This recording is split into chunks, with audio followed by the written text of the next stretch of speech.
Hi welcome to our YouTube channel.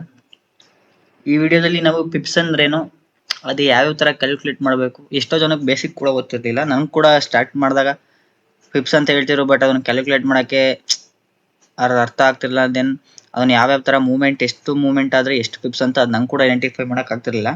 But ಇವಾಗ ಇದ್ರಲ್ಲಿ simplify ಮಾಡಿದ್ದೀನಿ.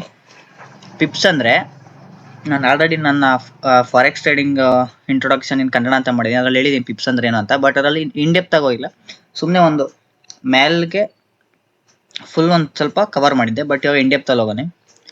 What is pips stands for a percentage in point. Means ಇವಾಗ ನಾವು ಈ ಫಾರೆಕ್ಸ್ ಅಂತ ಬಂದ್ರೆ ನಾವು ಏನ್ ಮಾಡ್ತೀವಿ, ಅಲ್ಲಿ ಬರೀ ಚೇಂಜ್ ಆಗೋದು ಫುಲ್ ಟ್ರೇಡ್ ಆದ್ರೂ ಕೂಡ 0.0067, 0.007, 0.008 ಅಷ್ಟೇ. ಮೀನ್ಸ್ ಪಾಯಿಂಟ್ ಸಮಥಿಂಗ್ ಅಲ್ಲೇ ಅದು ಚೇಂಜಸ್ ಆಗಿರುತ್ತೆ, ಮತ್ತೆ ಮೂವ್ಮೆಂಟ್ ಕೊಟ್ಟಿರುತ್ತೆ. ಬಟ್ ನಾವು ಮೀನ್ಸ್ ಇವಾಗ ಟ್ರೇಡಿಂಗ್ ಫಾರೆಕ್ಸ್ ಬಗ್ಗೆ ಏನು ಗೊತ್ತಿಲ್ಲದೆ ಇರೋರು ಇಷ್ಟು ಮೂವ್ಮೆಂಟ್ ಆದ್ರೆ ಎಷ್ಟೊಂದು ಡಾಲರ್ ಪ್ರಾಫಿಟ್ ಮಾಡೋಕ್ಕಾಗುತ್ತೆ ಅಂತಲ್ಲ. ಮೀನ್ಸ್ ಅದರಲ್ಲಿ ಇವಾಗ ಇಂಡಿಯನ್ ರುಪೀಸ್ ಅಲ್ಲಾದ್ರೆ 5 ರೂಪಾಯಿ ಕೆಳಗಡೆ ಬಿತ್ತು, 10 ರೂಪಾಯಿ ಕೆಳಗಡೆ ಬಿತ್ತು ಅಂತ ಹೇಳ್ತೀವಿ. ಬಟ್ ಇಲ್ಲಿ ಒಂದೇ ಡಾಲರು ಯೂರೋ ಎಷ್ಟೋ ವರ್ಷದಿಂದ $1 ಅಂತಾನೆ ಇದೆ. ಬಟ್ ಅದರಲ್ಲಿ ಚೇಂಜ್ ಆಗೋದು ಯೂನಿಟ್ಸ್ ಮಾತ್ರ. ಮೀನ್ಸ್ 0.001 ಅಷ್ಟು ಚೇಂಜ್ ಆದ್ರೂ ಕೂಡ ಅಷ್ಟು ಫ್ಲಕ್ಚುಯೇಷನ್ಸ್ ಇರುತ್ತೆ ಪ್ರಾಫಿಟ್ಸ್ ಅಲ್ಲಿ. ಅದರಿಂದ ಪಿಪ್ಸ್ ಅನ್ನೋದು ಪರ್ಸೆಂಟೇಜ್ ಇನ್ ಪಾಯಿಂಟ್ ಅಂತ ಅರ್ಥ. ಮೀನ್ಸ್ ಅದರಲ್ಲಿ ಪರ್ಸೆಂಟೇಜ್ ಮಾತ್ರ, ಮೀನ್ಸ್ 0.001 ಅಷ್ಟು ಮಾತ್ರ ಚೇಂಜ್ ಆಗುತ್ತೆ ಅಷ್ಟೇ. It is the smallest price movement. ಅದೇ ಹೇಳುದಲ್ಲ, ಸ್ಮಾಲೆಸ್ಟ್ ಪ್ರೈಸ್ ಮೂವ್ಮೆಂಟ್. ಮೀನ್ಸ್ ಇವಾಗ ಇಂಡಿಯನ್ ಕರೆನ್ಸಿಲಿ 5 ರೂಪಾಯಿ ಕೆಳಗಡೆ ಬಿತ್ತು, 10 ರೂಪಾಯಿ ಕೆಳಗಡೆ ಬಿತ್ತು ಅಂತ. ಮೀನ್ಸ್ ರುಪೀಸ್ ಅಂದ್ರೆ ಆಲ್ರೆಡಿ ಅದು ಟಿಪಿಕಲಿ ಸ್ವಲ್ಪ ಒಂದು ದೊಡ್ಡ ಮೂವ್ಮೆಂಟ್ ಇದ್ದಂಗೆ, 10 ರೂಪಾಯಿ 20 ರೂಪಾಯಿ ಅನ್ನೋದು. ಈ ಸ್ಮಾಲೆಸ್ಟ್ ಮೀನ್ಸ್ 0.001 ಪೈಸೆ ಅವೆಲ್ಲ ನಿಮ್ಗೆ 0.01 ಪೈಸೆ ಅಂತ ನಿಮಗೆ ಸ್ವಲ್ಪ ಸ್ಮಾಲೆಸ್ಟ್ ಪ್ರೈಸ್ ಮೂವ್ಮೆಂಟ್ ಅಂತೀವಲ್ಲ, ಅದೇ ತರನೇ ಇದರಲ್ಲಿ 0.002 ಅವೆಲ್ಲ ಅನ್ನೋದೆಲ್ಲ smallest price movement. Then pips value ಯಾವ್ಯಾವ ತರ ಅಂದ್ರೆ ಇನ್ ಯೂರೋ USD. ಇವಾಗ ಯೂರೋ USD ಮತ್ತೆ GBP USD ಇವಾಗ ಒನ್ ಪಾಯಿಂಟ್ ಆದ್ಮೇಲೆ, ಮೀನ್ಸ್ ಪಾಯಿಂಟ್ ಆದ್ಮೇಲೆ 4 ಇರುತ್ತಲ್ಲ ಡೆಸಿಮಲ್ಸ್, ಅವನ್ನೆಲ್ಲ ಯಾವ ತರ ಇದು ಮಾಡಬೇಕು ಅಂದ್ರೆ ನಾವು ಇದರಲ್ಲಿದೆ ನೋಡಿ, for most forex pairs means except JPY pairs ಗೆ ಯಾವ ತರ ಅಂತ ಹೇಳ್ತೀನಿ, ಮತ್ತೆ ಗೋಲ್ಡ್ ಇವೆರಡು ಬಿಟ್ಟು ಇನ್ನೆಲ್ಲ ಯೂರೋ USD, GBP USD, ಆಮೇಲೆ USD ಕ್ಯಾಡು, GBP ಕ್ಯಾಡು ಎಲ್ಲಕ್ಕೂ ಆಲ್ಮೋಸ್ಟ್ ಅಲ್ಲಿ ಹೆಂಗೆ ಅಂದ್ರೆ 1 ಪಿಪ್ ಅಂದ್ರೆ ಅದರಲ್ಲಿ ಚೇಂಜ್ ಆಗಿರುತ್ತೆ ನೋಡಿ. ಚೇಂಜ್ ಇನ್ ಟುಡೇ ಅಂತ ಟ್ರೇಡಿಂಗ್ ನಲ್ಲಿ ತೋರಿಸುತ್ತೆ. 0.0001% ಮೂವ್ ಆದ್ರೆ 1 ಪಿಪ್ ಅಂತ ಕನ್ಸಿಡರ್. ಮೀನ್ಸ್ ಇವಾಗ ಎಕ್ಸಾಂಪಲ್ ಅಂದ್ರೆ ಇಲ್ಲಿದೆ ನೋಡಿ, euro USD moves from 1.1000 to 1.1001. Means ಇಲ್ಲಿ ನೋಡಿ ಪಾಯಿಂಟ್ ಆದ್ಮೇಲೆ ಎಷ್ಟು 4 ಡೆಸಿಮಲ್ಸ್, ಇಲ್ಲಿ ಕೂಡ ಪಾಯಿಂಟ್ಸ್ ಆದ್ಮೇಲೆ 4 ಡೆಸಿಮಲ್ಸ್ ಇಷ್ಟು ಮೂವ್ ಆಗಿದೆ. ಮೀನ್ಸ್ ಇಲ್ಲಿ ಕೂಡ ಇಷ್ಟೇ ಸೇಮ್ 0.001 ಮೂವ್ ಆಗಿರೋದು ಇಲ್ಲಿ. ಅದರಿಂದ 0.1 ಇದ್ದು 1.1001 ಆಯ್ತು. ಮೀನ್ಸ್ 1 ಪಿಪ್ಸ್. ಅಕಸ್ಮಾತ್ ಇಲ್ಲಿ ಏನಾದ್ರು ಇಲ್ಲಿ 1 ಇರೋ ಜಾಗದಲ್ಲಿ 2 ಆಗಿದ್ರೆ ಮೀನ್ಸ್ 2 ಪಿಪ್ಸ್ ಆಗ್ತಿತ್ತು ಆ ತರ. ಮೀನ್ಸ್ ಇದು ಸುಮ್ಮನೆ ಒಂದು ಬೇಸಿಕ್, ಯಾರಾದ್ರೂ ಕೇಳಿದ್ರೆ ಹೆಂಗೆ ಅಂತ. ಮೀನ್ಸ್ ಇದನ್ನು ಈಸಿಯಾಗಿ ಕ್ಯಾಲ್ಕುಲೇಟ್ ಮಾಡ್ಬೋದು. ಯಾವ ತರ ಹೇಳ್ತೀನಿ, ಟ್ರೇಡಿಂಗ್ ಟೂಲ್ ಬಳಸ್ಕೊಂಡು ಸುಮ್ಮನೆ ನೆನ್ಪಿಟ್ಕೊಳ್ಳಿದೆಯಲ್ಲ. ಇನ್ JPY ಪೇರ್ಸ್ ಹೇಳಿದ್ನಲ್ಲ, ಇದರಲ್ಲಿ ಎಲ್ಲ 4 ಡೆಸಿಮಲ್ಸ್ ಇರುತ್ತೆ ಎಕ್ಸೆಪ್ಟ್ ಅದೇ ಹೇಳಿದ್ನಲ್ಲ JPY ಪೇರ್ ಬಿಟ್ಟು. ಇದ್ರಲ್ಲಿ ಹೆಂಗೆ ಅಂದ್ರೆ JPY ಪೇರ್ಸಿಗೆ ಬಂದ್ರೆ ಎಕ್ಸ್ಪೆಷಲಿ ಅದರಲ್ಲಿ 1 ಪಿಪ್ ಇಸ್ ಈಕ್ವಲ್ ಟು 0.01. ಇಷ್ಟು ಮೂವ್ ಆದ್ರೆ 1 ಪಿಪ್ ಅಂತ. ಮೀನ್ಸ್ ಇಲ್ಲಿ ನೋಡಿ 0.001 ಅಷ್ಟು ಮೂವ್ ಆದ್ರೂ ಮಾತ್ರ 1 ಪಿಪ್. ಬಟ್ ಆದ್ರೆ ಇಲ್ಲಿ 0.01 ಮೂವ್ ಆದ್ರೂ ಕೂಡ 1 ಪಿಪ್ಸ್ ಅಂತ ಅರ್ಥ ಮಾಡ್ಕೊಬೇಕು. ಇಲ್ಲಿ ಎಕ್ಸಾಂಪಲ್ ಇದೆ 145.20 ಇಂದ 14.21. ಮೀನ್ಸ್ ಇಲ್ಲಿಗೆ ಎಷ್ಟಾಯ್ತು, ಲಾಸ್ಟ್ 2 ಡಿಜಿಟ್ ಅಲ್ಲಿ 1 ಇನ್ಕ್ರೀಸ್ ಆಗಿದೆ. ಮೀನ್ಸ್ 1 ಪಿಪ್ ಅಂತ ಅರ್ಥ. ಇನ್ ಗೋಲ್ಡ್ ಮೀನ್ಸ್ ಗೋಲ್ಡ್ ಅಲ್ಲಿ ಎಷ್ಟೋ ಜನ ಕನ್ಫ್ಯೂಸ್ ಆಗುತ್ತೆ. ಮೀನ್ಸ್ ಟ್ರೇಡಿಂಗ್ ನಲ್ಲಿ ಕೂಡ ಆತರ ಕನ್ಫ್ಯೂಸ್ ಆಗುತ್ತೆ, ಹೇಳ್ತೀನಿ. For only gold $1 is equal to 10 pips. Means ಇವಾಗ ಲೈಕ್ಲಿ $4,800 ಇರುತ್ತೆ ಪ್ರೈಸು. 4,801 ಹೋಯ್ತು ಅಂದ್ರೆ 10 ಪಿಪ್ಸ್ ಅಂತ ಅರ್ಥ ಮಾಡ್ಕೊಬೇಕು. ಅಥವಾ $4,805 ಹೋಯ್ತು ಅಂದ್ರೆ 5 ಪಿಪ್ಸ್ ಅಂತ ಅರ್ಥ ಮಾಡ್ಕೊಬೇಕು. ಅದು ತೋರಿಸ್ತೀನಿ ಮುಂದೆ. ಯಾಕೆ ಈ ಪಿಪ್ಸ್ ಅನ್ನೋದು ಇಂಪಾರ್ಟೆಂಟ್ ಅಂದ್ರೆ, ನಾವಿವಾಗ measurement of profit and loss ಅದೇ ಹೇಳಿದ್ನಲ್ಲ ನಾನು. ನಮ್ಮ ಇಂಡಿಯನ್ ಮಾರ್ಕೆಟ್ ಅಲ್ಲಾದ್ರೆ ನಾವು ಎಷ್ಟು ಪ್ರಾಫಿಟ್ ಆಯ್ತು ಅನ್ನೋದನ್ನ ನಾವು ರುಪೀಸ್ ಅಲ್ಲಿ ಹೇಳ್ತೀವಿ. ಇಲ್ಲ ಅಂದ್ರೆ ಸೆನ್ಸೆಕ್ಸ್ ಇಷ್ಟು ಪಾಯಿಂಟ್ ಬಿತ್ತು ಅಂತ ಹೇಳ್ತೀವಿ, ಹಂಗೆ ಹೇಳ್ತಿಲ್ಲ. ಬಟ್ ನಾವು ಇದು ನಂಗೆ ಹೇಳಕ್ಕಾಗಲ್ಲ.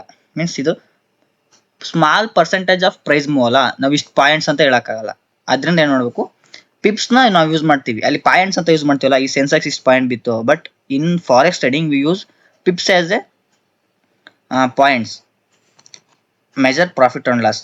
ಆ ಥರ ಇವತ್ತು ನಾನು 50 ಪಾಯಿಂಟ್ ನಮ್ಮ ಕ್ಯಾಪ್ಚರ್ ಮಾಡಿದೆ ಅಂತ ಇರಲ್ಲ ನಿಫ್ಟಿನಲ್ಲಿ ಅಥವಾ ಅದರಲ್ಲಿ, ಆ ಥರ ಇದರಲ್ಲಿ ಪಿಪ್ಸ್ ಅನ್ನೋದು ಆ ಥರ. Then why pips are important ಅನ್ನೋದು, ಅದು ಡಬಲ್ ಕಾಪಿ ಆಗಿಬಿಟ್ಟಿದೆ, ವೇಟ್. ದೆನ್ ಇಲ್ಲಿಗೆ ಬಂದರೆ measurement of profit and loss ಆಯಿತು, set stop loss and set take profit and compare trade performance. ಇಲ್ಲಿ ಏನಾಗುತ್ತೆ ಅಂದರೆ ಸ್ಟಾಪ್ ಲಾಸ್ನ ಇವಾಗ ಹೆಂಗಿಡ್ತೀವ ನಾವು, ಅಲ್ಲಿ ₹5 ಸ್ಟಾಪ್ ಲಾಸ್ ಸಿಕ್ಕಿದ್ದೀವಿ ಅಂತ ಹೇಳ್ತೀವಿ ಇಂಡಿಯನ್ ಮಾರ್ಕೆಟಲ್ಲಿ. ನಾನು ಇಂಡಿಯನ್ ಮಾರ್ಕೆಟ್ನ ಯಾಕೆ ತೊಗೊತಿದ್ದೀನಿ ಅಂದರೆ ನಿಮ್ಗೆ ಬೇಗನೆ ಅರ್ಥ ಆಗಲೇನೋ ಒಂದೇ ಪಾಯಿಂಟ್ಗೆ. ಮತ್ತು ಪ್ರಾಫಿಟ್ನೂ ಅಷ್ಟೇ, ನಾನು ಇಷ್ಟು ರೂಪಾಯಿ ಪ್ರಾಫಿಟ್ ಇವಾಗ ₹5 ಬೈ ಮಾಡಿದೆ, ₹3 ಎಸ್ ಎಲ್ ಇಟ್ಟಿದ್ದೀನಿ, ₹10 ಟಿ ಪಿ ಇಟ್ಟಿದ್ದೀನಿ ಅಂತ ಹೇಳ್ತಾರೆ. ಬಟ್ ಆದರೆ ಇಲ್ಲಿ ಹಂಗಲ್ಲ, ಇಲ್ಲೆಲ್ಲೋ ನಾನು ತಗೊಂಡಿರೋ ಕರೆಂಟ್ ಪ್ರೈಸಿಂದ 5 ಪಿಪ್ಸು ಎಸ್ ಎಲ್ ಇಟ್ಟಿದ್ದೀನಿ, 15 ಪಿಪ್ಸು ಟಿ ಪಿ ಇಟ್ಟಿದ್ದೀನಿ. ಮೀನ್ಸ್ 1:3 ಆಗುತ್ತೆ. ಮೀನ್ಸ್ 5 ಪಿಪ್ಸು ಎಸ್ ಎಲ್ಲು, ಟಾರ್ಗೆಟು 15 ಪಿಪ್ಸು, ಮೀನ್ಸ್ 1:3 ಆಗುತ್ತೆ. ಆ ಥರ ಕೂಡ ಹೇಳ್ಬೋದು ನಾವು. ಇದು ಎಕ್ಸಾಂಪಲ್ ಮೇಲೆ ಹೇಳಿದ್ನಲ್ಲ ಆ ಥರ. ಬಟ್ ಇದೆಲ್ಲ ಹೇಳಿದ್ರು ನಿಮ್ಗೆ ಅಷ್ಟೊಂದು ಅರ್ಥ ಆಗಲ್ಲ ಅನ್ಸುತ್ತೆ, ನಾನು ಡೈರೆಕ್ಟ್ ಎಕ್ಸಾಂಪಲ್ ಕೊಡ್ತೀನಿ ನೋಡಿ. ಟ್ರೇಡಿಂಗ್ನಲ್ಲಿ ಮೆಜರ್ ಟೂಲ್ನ ಯೂಸ್ ಮಾಡ್ಕೊಂಡು ಯಾವ ಥರ ಪಿಪ್ಸ್ನ ಕ್ಯಾಲ್ಕುಲೇಟ್ ಮಾಡೋದು ಅಂತ ಹೇಳ್ತೀನಿ. ಈ ಮೆಜರ್ ಟೂಲ್ ತೊಗೊಂಡು ಮೀನ್ಸ್ ನೀವು ಯಾವ ಟೈಮ್ ಫ್ರೇಮ್ ಮೇಲಾದರೂ ನೋಡ್ಕೊಬೋದು. ಮೀನ್ಸ್ ನಮಗೇನು ಪಿಪ್ಸ್ ಬೇಕು ಇವಾಗ ಇಲ್ಲಿಂದ, ಮೀನ್ಸ್ ಇವಾಗ ಈ ಲೆಗ್ಗಿಂದ ಇಲ್ಲಿಗೆ ಎಷ್ಟು, ಮೀನ್ಸ್ ಇವಾಗ ಇಲ್ಲಿಗನ 29 ಪಿಪ್ಸ್ ಮೂವ್ ಆಗಿದೆ. ಈ ಥರ ನಿಮ್ಗೇನಾದ್ರು USD ಮಾತ್ರ. ದೆನ್ ಇದರಲ್ಲಿ GUSD JPY ಹೋದರೂ ಕೂಡ ಸೇಮ್ ಬರುತ್ತೆ. ಮೀನ್ಸ್ ನೀವೇನಿಲ್ಲ ಏನೋ ಯಾವುದೇ ಥರ ಕ್ಯಾಲ್ಕುಲೇಟ್ ಮಾಡೋಂಗಿಲ್ಲ. ನಾವು ಆಲ್ರೆಡಿ ಹೇಳಿದ್ನಲ್ಲ ವೀಡಿಯೋದಲ್ಲಿ ಹೇಳ್ದಂಗೆ, ಡೆಸಿಮಲ್ ಆದಮೇಲೆ 4 ಪಾಯಿಂಟ್ಸ್ ಮೂವ್ ಆದರೆ ಮಾತ್ರ USDನಲ್ಲಿ 1 ಪಿಪ್ಸು, 0.0001 ಮೂವ್ ಆದರೂ ಮಾತ್ರ 1 ಪಿಪ್ಪು, USD JPY ಅಲ್ಲಿ 0.01 ಮೂವ್ ಆದರೆ ಮಾತ್ರ 1 ಪಿಪ್ಸು. ಆ ಥರ ನೀವೇನು ಕ್ಯಾಲ್ಕುಲೇಟ್ ಮಾಡೋಂಗಿಲ್ಲ. ಈ ಮೆಜರಿಂಗ್ ಟೂಲಲ್ಲಿ ಅದೇ ಡೈರೆಕ್ಟಾಗಿ ಕೊಡುತ್ತೆ. ಮೀನ್ಸ್ ಹೇಳಿ ಸುಮ್ಮನೆ ಬೇಸಿಕ್ಕಿಗಾಗಿ ತಗೊಳ್ಳಿ. ನಾನು ಇಲ್ಲಿಂದ ಇಲ್ಲಿ ಬೇಕು ಅಂದ್ಕೊಂಡೆ. ಇವಾಗ ಇಲ್ಲಿಂದ ಇಲ್ಲಿಗೆ ಎಷ್ಟು ಪಿಪ್ಸ್ ಮೂವ್ ಆಗಿದೆ ಅಂದರೆ 50 ಪಿಪ್ಸ್ ಮೂವ್ ಆಗಿದೆ. ಮೀನ್ಸ್ ನಾನು ಹೇಳ್ತೀನಲ್ಲ, ಕರೆನ್ಸಿ ಪೇರ್ಸ್ನಲ್ಲಿ ಡೈರೆಕ್ಟಾಗಿ ಈ ಮೆಜರಿಂಗ್ ಟೂಲ್ ಅನ್ನೋದೇ ನಮ್ಗೆ ಎಷ್ಟು ಪಿಪ್ಸ್ ಮೂವ್ ಆಗಿದೆ ಅಂತ ತೋರಿಸುತ್ತೆ. ಮೀನ್ಸ್ USDನಲ್ಲಿ ಆಗಲಿ USD JPY ಅವೆಲ್ಲರಲ್ಲೂ ಏನು ಡಿಫ್ರೆನ್ಸ್ ಇಲ್ಲ. ಇದು ಇಲ್ಲಿ ಬರುತ್ತಲ್ಲ, ಇದನ್ನು ನಾವು 50.3 ಅನ್ನೋದು ಇದನ್ನು ಪಿಪ್ಸ್ ಅಂತ ಕನ್ಸಿಡರ್ ಮಾಡ್ತೀವಿ. But in case of gold ಆ ಥರ ಆಗಲ್ಲ. ಗೋಲ್ಡಿಗೆ ಏನು ಮಾಡಬೇಕು ಅಂದರೆ ಹೇಳ್ತೀನಿ, ಇದರಲ್ಲಿ ಗೋಲ್ಡಿಗೆ ನಮ್ಮ ಟೂಲ್ ಅಷ್ಟು ನಮ್ಗೆ ಪ್ರೊವೈಡ್ ಮಾಡಲ್ಲ. ಅದಕ್ಕೆ ಏನು ಮಾಡಬೇಕು ಅಂತ ಹೇಳ್ತೀನಿ ನಾನು. ಇವಾಗ ಇಲ್ಲಿಂದ ಈ ಕ್ಯಾಂಡಲ್ ಅಂದ್ಕೊಳ್ಳಿ, ನಂಗೆ ಈ ಕ್ಯಾಂಡಲ್ಗೆ ಎಷ್ಟು ಪಿಪ್ಸ್ ಮೂವ್ ಆಗಿದೆ ಅನ್ನೋದು ಬೇಕು. ಇಲ್ಲಿ ತೋರಿಸುತ್ತೆ ನೋಡಿ, ನಿಮಗೆ ಕನ್ಫ್ಯೂಸ್ ಆಗಿಬಿಡುತ್ತೆ.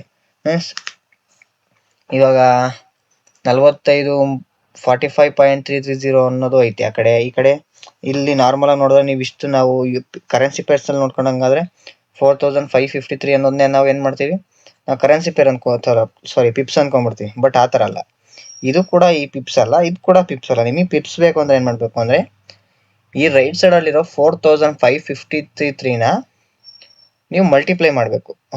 ಮಲ್ಟಿಪ್ಲೈ ಅಲ್ಲ, ಡಿವೈಡೆಡ್ ಬೈ ಮಾಡಬೇಕು. ಡಿವೈಡೆಡ್ ಬೈ 10 ಮಾಡಿದ್ರೆ ಏನು ಬರುತ್ತೋ ಅದು ಪಿಪ್ಸು. ಎಷ್ಟು ಬರುತ್ತೆ ಅಂದರೆ 453 ಪಿಪ್ಸ್ ಬರುತ್ತೆ.